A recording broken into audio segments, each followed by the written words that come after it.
বন্ধুরা, প্রিয় দর্শকরা, সবাইকে নমস্কার। জয় যিশু। বন্ধুরা, এই ভিডিওটা আপনারা দেখবেন।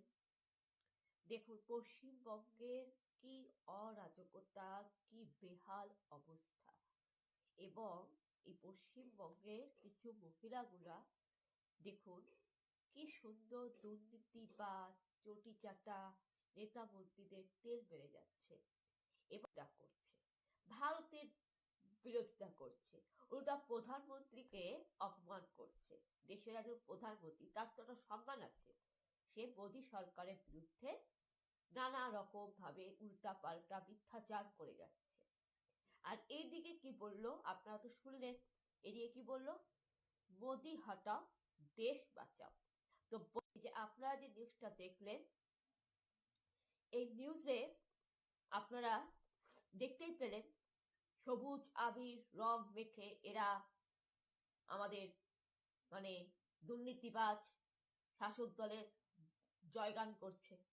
তো বন্ধুরা, আজকে আমি যে আপনাদের সামনে যে ভিডিওতে আমি যে আলোচনায় এসেছি, প্রথমে বলি, যে সমস্ত মহিলাগুলা লক্ষ্মী ভান্ডার নিয়ে খুশি, লক্ষ্মী ভান্ডার নিয়ে এত এদের উল্লাস, এত এদের জয় জয় গান করছে নেতামন্ত্রীদের, তাদের বোঝা উচিত লক্ষ্মী ভান্ডারটা কিন্তু কোনো নেতামন্ত্রী হোক, সে মুখ্যমন্ত্রী হোক অথবা প্রধানমন্ত্রী হোক, যেই হোক না কেন, তাদের পকেট থেকে কিন্তু টাকাটা কিন্তু আসছে না।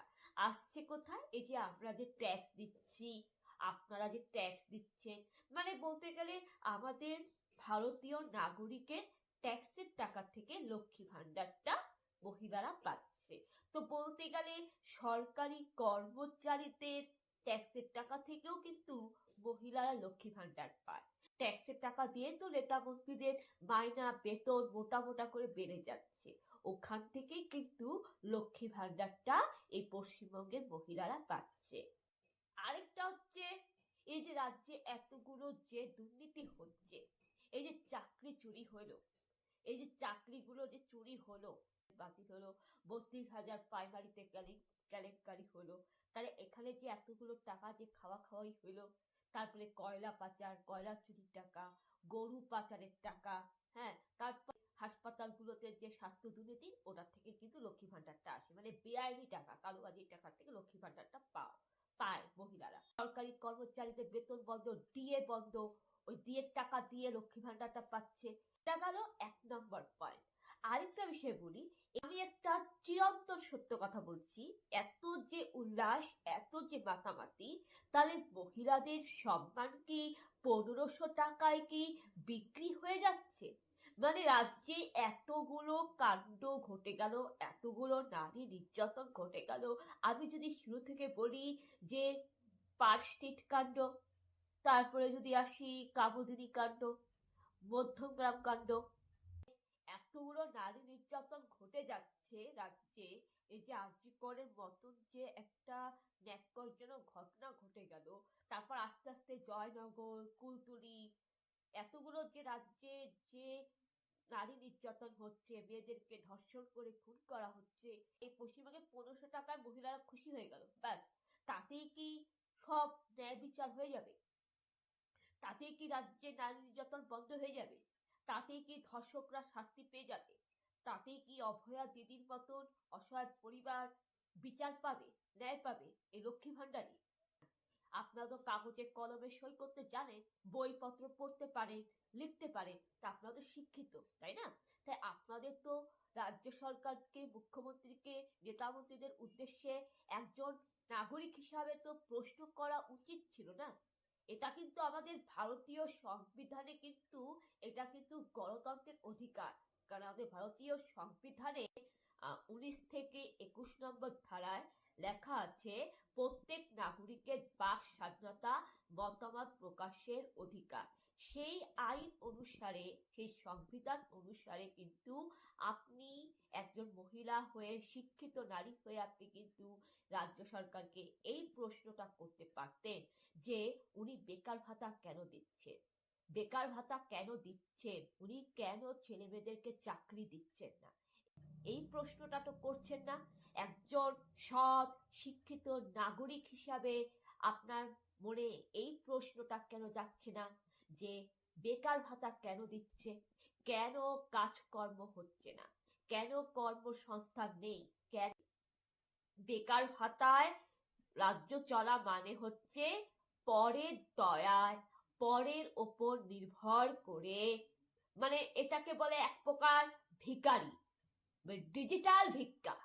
হচ্ছে বাড়িতে বসে অ্যাকাউন্টে ঢুকে যাচ্ছে, মোবাইলে ঢুকে যাচ্ছে 1500 করে, মানে এটা হচ্ছে ডিজিটাল ভিক্ষা। মানে এখনকার কাজ নাই, চাকরি নাই, নাই কাজ নাই, তার জন্য তো বেকার। এবার বেকার হয়ে অলস আলসিগিরি করে পায়ের উপর পা তুলে বসে বসে ভিক্ষা নিচ্ছে, ডিজিটাল ভিক্ষা।